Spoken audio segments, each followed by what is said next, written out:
But yeah, that was great in terms of the insight when it comes to getting guests. But Suraj, I think you have a good experience, don't you, that you want to tell us about? Maybe something that's funny as well, or the most interesting. That's fine as well.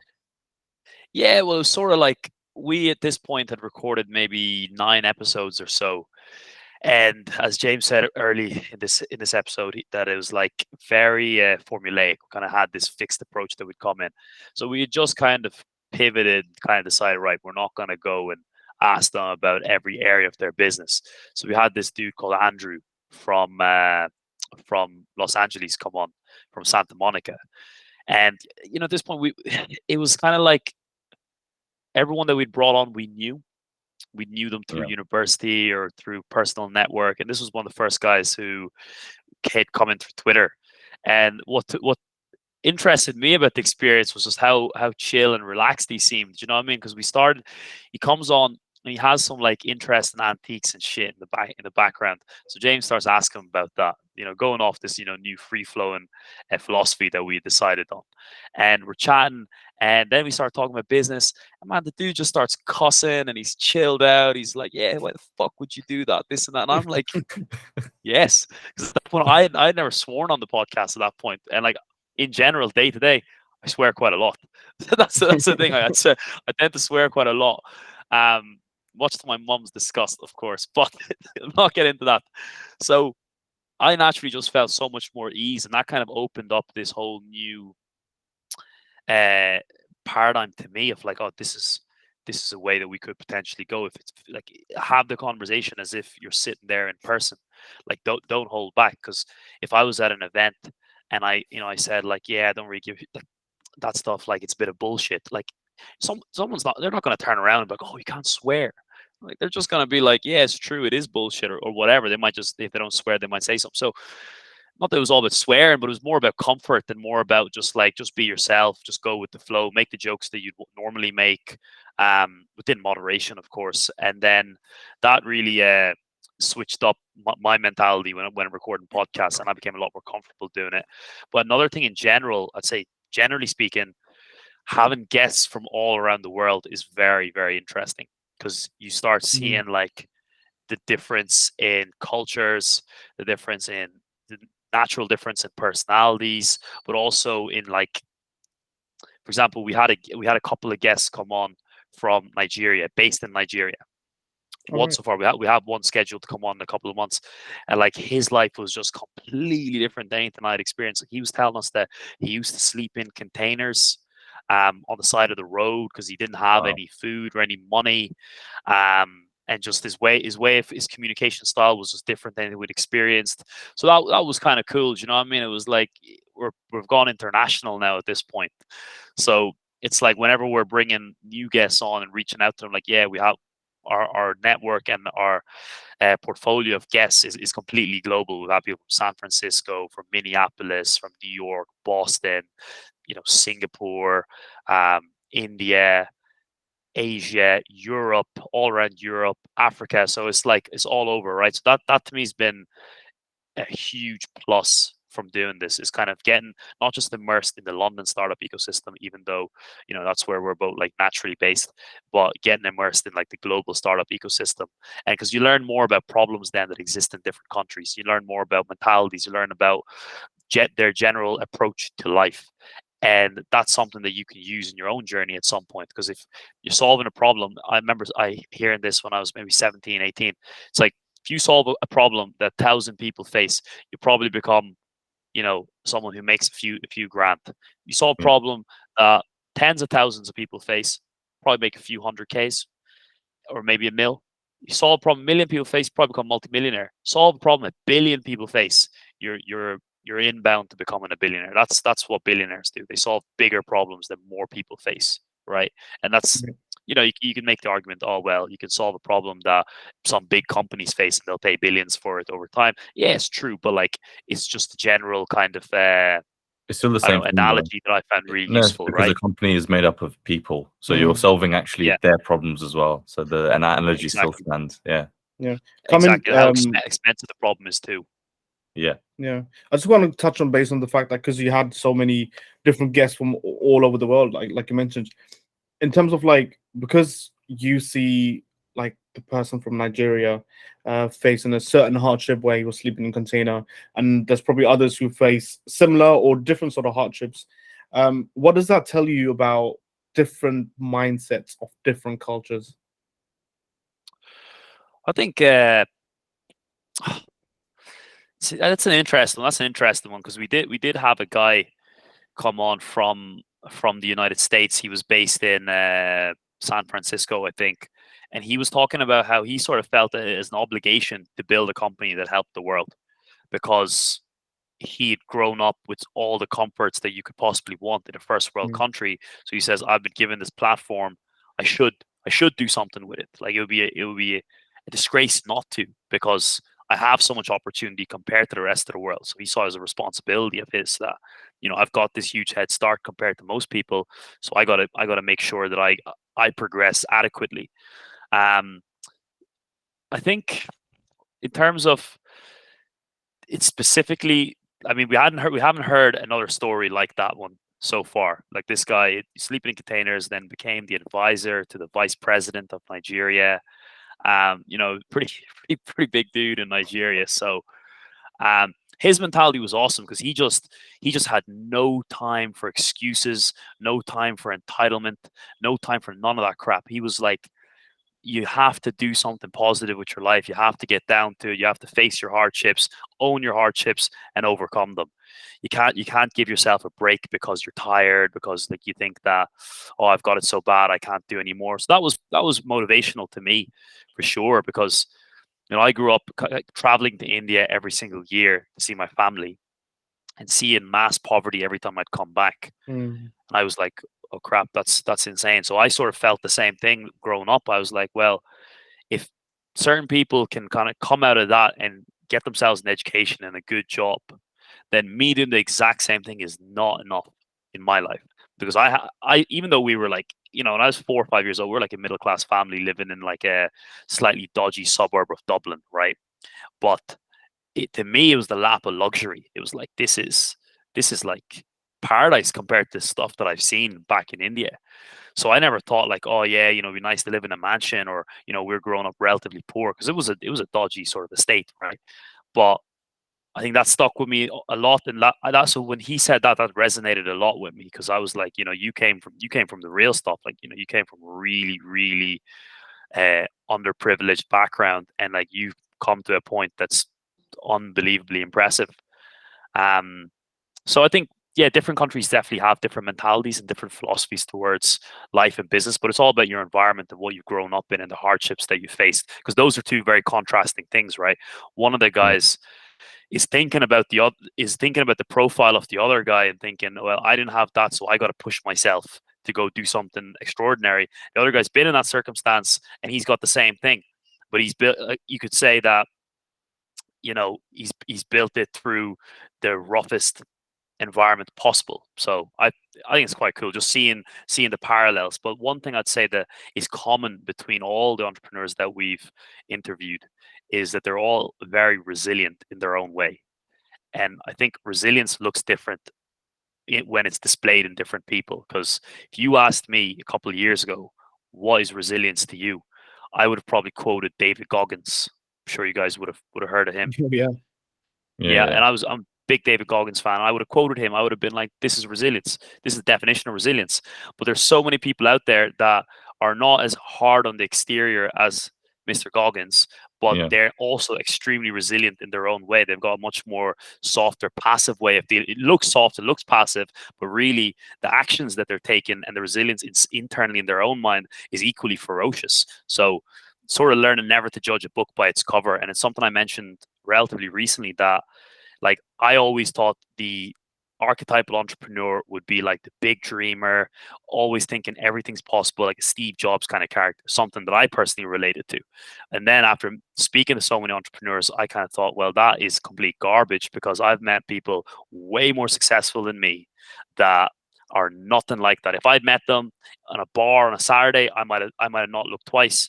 But if I learned more about how they actually think and what they've actually achieved, you're like, okay, clearly I haven't got all the answers. I haven't got all the pieces to the puzzle of what makes a successful human being. And that's been a very humbling experience, should I say. I think that's the interesting part as well. We mentioned just going on that line of how people are different. Like you thought there might be big dreamers, but they're not really like that. I often find that, and I just wanted you guys' opinion on it. Really, just going a bit off topic, but I often find that people often assume that a big motivation is the positive side. So the dreamers, the Steve Jobs, what can we do? This is my vision, etc.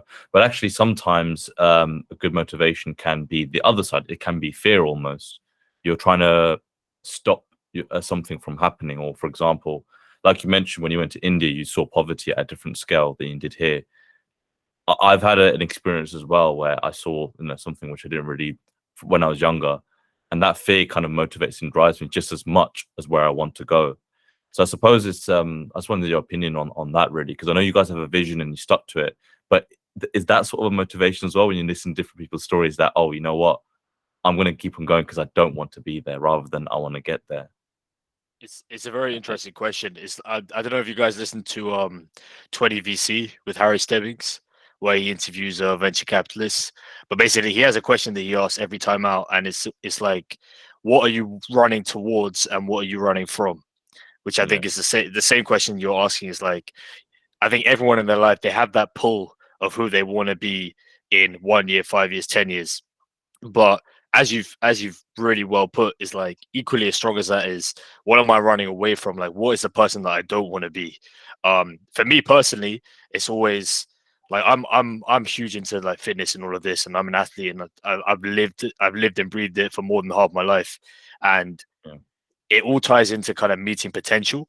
I think I was very lucky to be raised by like your classic Asian mom who like really instills the power of, like proper like Southeast Asian, like instills the power of academics into you.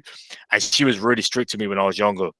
And she drilled into me the value of like getting good grades and working hard at school.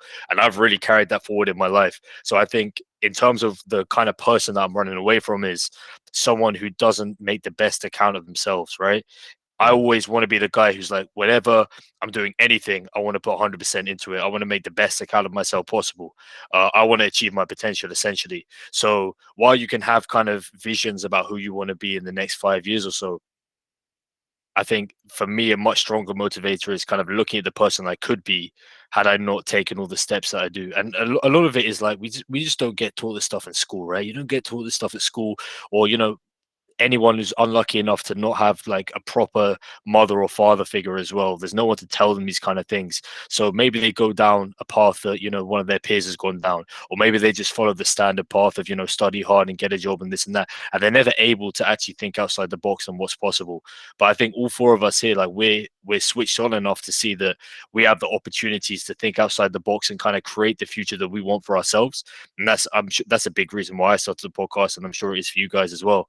And you need to really jump on those opportunities. So I'm a huge believer in being proactive. So I believe just by being proactive and kind of, really putting yourself out there and being around the right kind of people, then you'll get to where you want to be. And in doing that, kind of get as far away as possible as that kind of person that you could have been by not chasing your potential.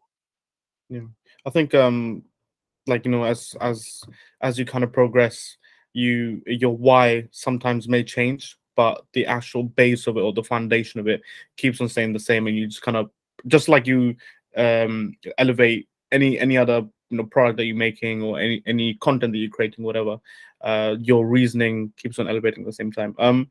So just for the basis for the podcast that we have, like one major thing that we want to bring to our viewers and listeners is basically advice on how to do certain things. And maybe is there some practical advice that you can give to entrepreneurs or founders, or anyone maybe trying to even start up a podcast? What practical advice would you? So I want both of you to answer it individually. Whoever wants to go first. Yeah, I don't mind taking it.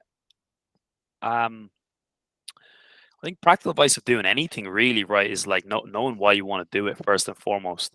Like, do you really want to do it, or do you just want to be seen as the person that wants to do it? Because that's like a thing that a lot of people these days get caught up in, the clout, right? I know, like, I was chatting to my brother recently. He said, yeah, I want to make a lot of money. He's 18. So I want to make loads of money. I said, okay. So what kind of life do you want to live? He was like, I want to have a nice house on the beach and chill every day and just relax, skateboard. It's like, all right, fair enough.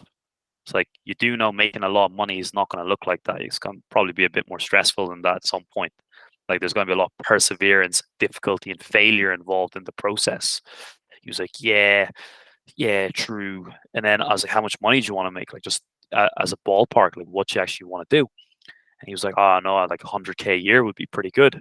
I was like, well, mate, then you don't need to kill yourself and go the hard way by trying to do all this mad shit. Just, pick an industry, work hard for like 5 to 6 years. You probably do that quick, and then get something fully remote, and then kumbaya, there you are, sailing off into the sunset on the beach. You know what I mean? But I think a lot of people just think they want something, but don't really want it. Don't want to give up the life that they currently have to get it.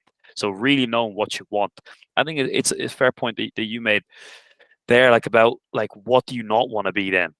Because I think that's a very potent driver in the early stages of advancing your goals. Because let's say it's related to fitness, and it's someone who generally has been quite unhealthy, unfit, and dissatisfied with their current state of fitness, and then they kind of have this realization and they see somebody who's like 20 years older than them, the same as them, and they're very unhealthy and ill in hospital, let's say, and then they kind of remember that, and they're like, whatever happens, I don't want to end up like that person, because that's a very real possibility to me. So then they start, whatever, going for a run, swimming, cycling, going to the gym, sport, whatever kind of fitness they enjoy, and then they kind of realize that after 6-7 months, a year, 2 years, you've become a different person. Now you're no longer, your name is not even in the hat of becoming like that person in a hospital bed anymore. It's just not you. So then you kind of think, because now you've become this person. Before you essentially wore the younger version of that person in a hospital bed.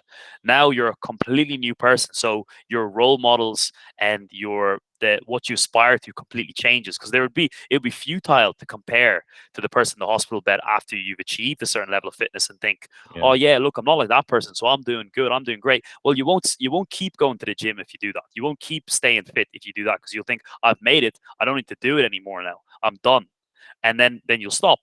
And then, yeah, you might have reached a satisfactory level, and that might be perfect for that individual's life. But if you want to keep progressing, keep going forward, keep taking it to the next level, it's like then you start picking people that are doing it better than you. You start focusing on the people that are achieving more, and you're like, right now, what can I learn from them? Because I feel like a lot of people early on in something who are insecure about themselves internally, deep down, they see someone more successful and become insecure. Like, I'm not doing that. And maybe try it down. It might express itself in different ways. Maybe try downplay it. Maybe try just shirk it off, pretend I didn't see it. But once you've achieved a certain level of whatever it is, you then start looking at people better than you and thinking, and not seeing it as an attack on yourself, but rather as a motivator, as an inspirer, as a source of value, a source of lessons. Like, that person's done it, so can I, because I've made this incremental jump from where I was. Now, if I keep going down this and applying the same formula, maybe I can get to that 100%. point, right? So it's like, if someone else wins, it's an extension of you winning, because you know that person. Like, there's a guy who we went to university with. He was in my year in Imperial, and he started a business called Bonnet, which is it's like an electric. It's like a SaaS for electric grid for electric charging vehicles, where they charge their cars, and then he manages where the electricity goes through this software, and where it gets allocated across the grid. And he raised, like, I seen on LinkedIn, saying that he raised £4.4 million, and I was like, whoa, what the hell? I seen that and I started cheering. I was like, yeah, go on, Patrick, you fucking legend. Love to see it. Literally hit him up immediately, sent him a 2-minute voice note, telling him how happy I was for him. It was just because to me, it was like sick. Now I know a guy just like me, studied in the same place, has done something unbelievably successful. And I'm like, yeah, if he's done it, so can I. Perfect. The reference point's been set, the bar's been set. And that's not to say I'm trying to compete with the guy, but rather seeing it as like, if one of your mates is running a bit fast and you want to catch up with them, not to beat them, but because he's your mate, you're like, yeah, well, we got to be the same, right? Because we're mates, so let's go together. So seeking inspiration from people doing better. It's not seeing it as an attack on yourself, but seeing it as a valuable lesson to learn, I think. 100%. I just touching on that point as well is like I always look back to just going back to fitness as well. Like the late Kobe Bryant, his motivation actually, the reason why he worked so hard because his idol was Jordan, so he tried to reach the same points. He actually was in touch with him all the time. They used to message him late at night about certain things, but he actually worked harder because and had more longevity. Is because he said that when I retire, I don't want to look back and think, what if I did that more? What if I did more? He wanted to retire and say, no, I did everything I could and achieved everything that I can. But yeah, just going to, I mean, that's, what, do you still want to say something, Suraj? Sorry? Just on that point, actually, because it's a point that James made to me a while ago. He knows what I'm going to say now because you mentioned Kobe Bryant. But so I think Kobe Bryant's source of inspiration and source of drive was always internal. As you said, he didn't want to leave no stone unturned.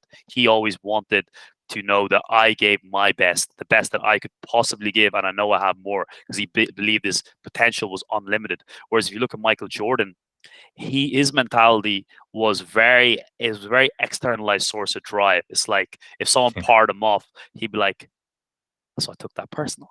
Right?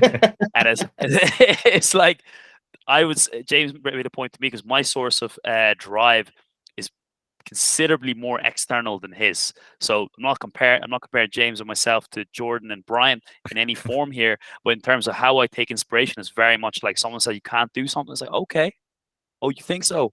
I'm gonna show you now. Now it's game on.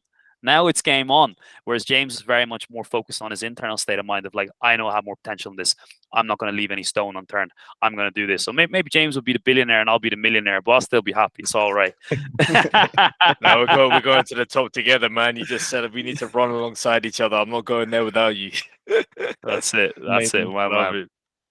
Amazing. I think one thing I've really seen. Sorry, go ahead. No, go. Please do. No, I was just saying one thing I've really seen is your camaraderie that you have between each other, or like people call it bromance that you have, and I think it's a remarkable thing, and I really hope that a lot of people who are viewing and watching this, they really get to understand that it's lonely at the top, right? So you rather bring someone along with you. Mate, you make a fantastic point, and just to kind of elaborate on, what some great advice is: surround yourself with the right people, because I think particularly in the day and age where most people, vast majority of people, they're building tech companies, right? They're a lot of more and more people have developer skills, are able to program. You're seeing more of a kind of founder, this kind of profile of founder who just kind of opens up their laptop and works in isolation and may go for years, just never really interacting with other people in person and stuff. And I think personally, your best ideas will come when you're around people. Your best inspiration comes when you're around people. You don't want to go there alone. And you see it time and time again that a developer might make some crazy product and spend 6 months to a year doing it, but they never talk to any customers, right? So they try and will it into the world and no one wants to buy it. And it's like, well, why the hell does no one want to buy it? Like, what? This is amazing. Look what I've done. And they fall in love with the work that they've done, instead of thinking about it from a commercial angle, which is why, and I go back to it again, I'm such a big proponent of just going out and meeting people, whether that be in your own network or just trying to get to know new people and introducing yourself, because you're going to come across loads of people that give you a different point of view in life, a different angle to look at things from, different business ideas, whatever it may be. So just get yourself out there in front of many people as possible and magic will happen. Yeah, I think that's something I'm probably taking away the most here. What in terms of what you just mentioned, because I'm that type of person. Like, is there an idea or any sort of oh, 1 second. If there is some sort of idea and you need a solution for it and understand how it works, then I'm the person for it. I can create that solution for you. But when it comes to actually like, look, how is it going to be commercially? Then then definitely another person comes in. This is somewhere where, for example, if I can come in and actually say that, look, if you want to commercialize it, then this is the way forward for it.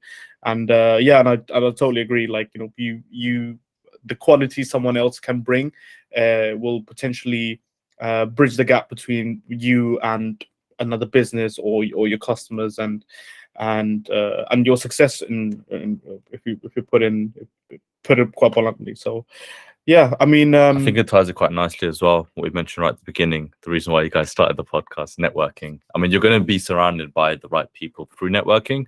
You guys are very lucky. I was so lucky as well. ended up being friends. So you already had a great head start of being surrounded by people that can take you far. But the next step, I suppose, is networking. The next step is to expand it, build upon that. And I think that in general helps with mindset as well. Because I do feel that when you speak to someone like, I'm pretty sure I can speak for AK here as well, but listening to you guys, I certainly felt like I picked up a lot already, like not just the conversation, but the energy wise as well. It helps motivation, it keeps you going. But on top of that, you get the actual network as well on top of it. So it's like, why not do it? You're putting yourself out there, but the benefits are just endless. Mhm. Yeah, it's as I said, right? It's like even if no one was watching, we would still do this. Like we'd still invite people on, Can you we'd hear? still get them and Oh, talk to them. Sorry, guys, 1 second. Just we can't hear you at the moment. Is it just James or is it us? No, I think it's us because this has gone off. Has it?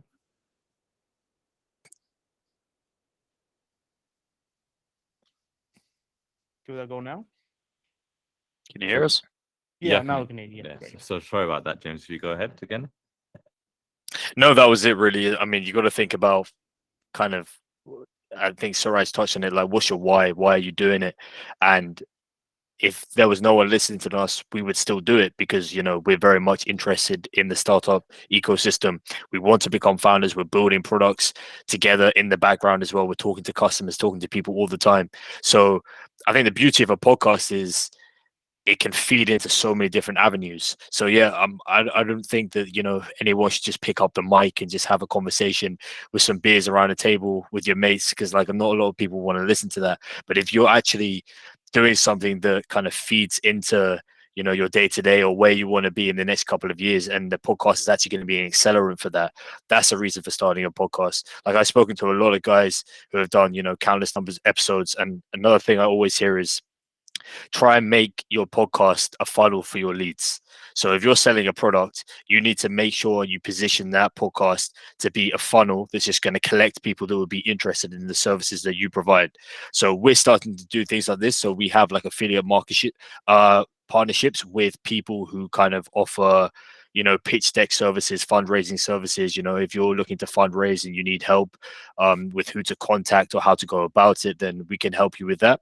And we also do a lot of kind of ad hoc help for founders. So as Suraj mentioned earlier, we'll kind of, make introductions between them. We'll make introduction to VCs if you're interested. We'll look over your pitch materials and all of this kind of stuff. And just by doing that, you kind of embed yourself in the ecosystem and surround yourself with the right kind of people. And of course, the more you do this, the more inbounds you start to get, and it becomes very much a snowball effect. So networking isn't really, it kind of starts off as an uphill battle, and it becomes like really putting in word out there. But you'll find over time, the more people you meet, it just becomes almost an automatic, and the right people will introduce you to the right people, and you keep going. Just to finish that kind of line of thinking, someone I spoke to yesterday, he's a VC, and he has like a very almost like a technical kind of mathsy way about going about trying to find the right startups, right? He'll use algorithms and he'll like kind of scrape the web for up and coming tech startups. I found that very interesting from someone who's a lot more kind of people oriented than tech oriented. And he asked me like, oh, how do you find the best startups? And I'm like, well, I go to events and I talk to people and I ask for this and I ask for intros. And just seeing that kind of like duality there about our different methods was very interesting. And it just makes you realize that there's a lot of different ways for getting things, but I think if you wanna really unearth some gems, like you have to just keep putting the word out there. As simple as that. Hey, that's amazing. Thank you very much, James and Suraj. I think, just looking at the time, we went well over time, but mainly because of the reason, because there's so many interesting points here. And I think we're good for the introduction. Yeah. I mean, look, thank you very much for coming over. To be honest with you, like I knew it was going to be a great episode already, so I think we went through a lot, and thank you guys for dropping your knowledge as well. Of course, we're going to put the links in the description for the guys, but we're just going on that point as well. We're hoping that's the start of something that we stay in touch, that we still carry on going forward. And I'm pretty sure if we have some questions like from the audience coming up as well, we may just ask you there as well. I mean, is there something, I know you just plugged a little bit, but is there something else you guys want to plug a bit more to the audience? So the stage is How yours, can they find basically. you? Yeah, that's a good one. I mean, yeah, you I can was- find us on Spotify, Apple Pods, the Startup Blueprint. We can put kind of our details in the show notes as well if you guys want to do that. That'll be helpful. And yeah, if you're a founder who's kind of anywhere from MVP up to Series A stage, like we'd love to talk to you. Want to hear more about you? Maybe have you on the pod. If you're fundraising as well, we can definitely help you out with that. So anyone who's building at the moment or knows someone who's building, just do not hesitate to get in touch. Great. Your podcast with benefits. That's great. Plugs, Amazing. yeah. Or perks. Make it sound more safer. Great. Thank you very much again. And we hope to see our weekly listeners and viewers again next Tuesday for another episode of WATTPOD. We really hope you enjoyed this episode and benefit a lot from it. So yeah, see you again next Tuesday. Take care and peace. Awesome, guys. Thanks very guys. much. Cheers. And that wraps it up. Yeah.